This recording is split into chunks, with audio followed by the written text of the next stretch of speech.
आगामी निवडणुकींच्या पार्श्वभूमीवर भारतीय जनता पक्षात उमेदवारी मिळवण्यासाठी इच्छुकांची मोठी गर्दी झाली आहे।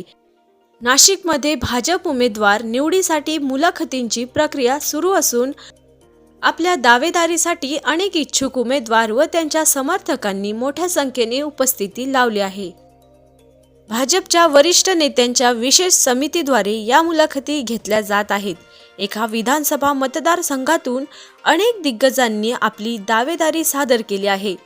मुलाखती दरम्यान उमेदवारांनी आपली मागणी, कामगिरी, जनसंपर्क, संघटनात्मक ताकद आणि विजयाची क्षमता यांचा तपशील समितीसमोर मांडला। याविषयी भाजपचे पदाधिकारी लक्ष्मण सावजी यांनी माहिती दिली।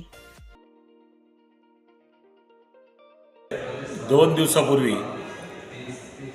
केरळच्या महापालिकेचा निकाल सगळ्यांना समजला आणि एक डाव्यांचा गड भाजपने जिंकल्याचा आनंद भारतभर झाला। यातून लक्षात येतं की आमचं शीर्षस्थ नेतृत्व जे आहे, सन्माननीय आमचे पंतप्रधान नरेंद्रभाई मोदीजी आणि आत्तापर्यंत आपले अध्यक्ष JP नड्डा साहेब, कालपासून नवीन जे आले, या सगळ्यांनी जे एक भारतभरामध्ये गेल्या 10-11 वर्षापासून जो विजयाचा अजेंडा, याचा विकासाचा अजेंडा ठेवून विजयाच्या दिशेने आगेकूच केली आहे, ज्या पद्धतीनं भारतभर सगळीकडे वेगवेगळे ठिकाणांचा विकास होतो आहे, जे हिंदूंच्या अस्मितेची ठिकाणं आहेत, केदारनाथ असतील, काशी विश्वेश्वर असेल, उज्जैन असेल, तर हा एक वेगळा विषय गेल्या 10-11 वर्षापासून भारतामध्ये सगळ्या लोकांना माहीत झालेला आहे।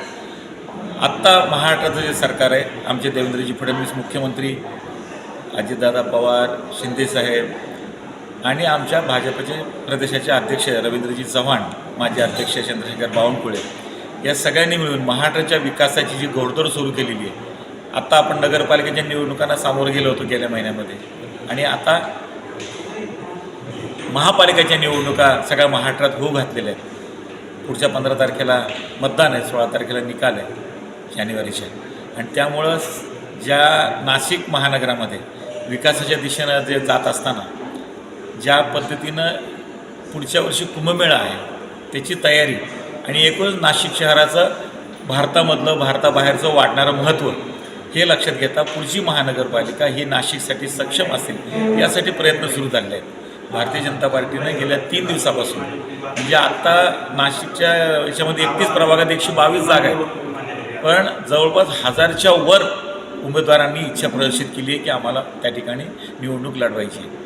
त्यामुळं भाजपकडं सगळ्या लोकांचा ओढा वाढतो आहे, भाजपबद्दल लोकांच्या अपेक्षा वाढल्यात, भाजपवरती विश्वास वाढलेला आहे, आणि त्यामुळे ह्या सगळ्यांच्या मुलाखती घेऊन, त्यांना योग्य ती प्रश्नावली देऊन, त्यांचा सगळा दृष्टिकोन समजून घेऊन आज भाजपचे सगळे आमदार, भाजपचे पदाधिकारी या सगळ्या 1000 जणांशी गेल्या 3-4 दिवसापासून संवाद साधत आहेत। बाईट सावजी। काही ठिकाणी उमेदवारांनी समर्थकांसह उपस्थित राहत शक्ती प्रदर्शन केल्याने पक्ष कार्याबाहेर मोठी गर्दी उसळल्याचे चित्र दिसून आले।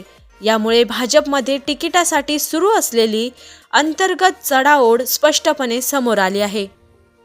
एका मतदारसंघातून अनेक सक्षम दावेदार असल्याने योग्य उमेदवाराची निवड करणे हे पक्ष नेतृत्वासमोर मोठे आव्हान ठरत आहे।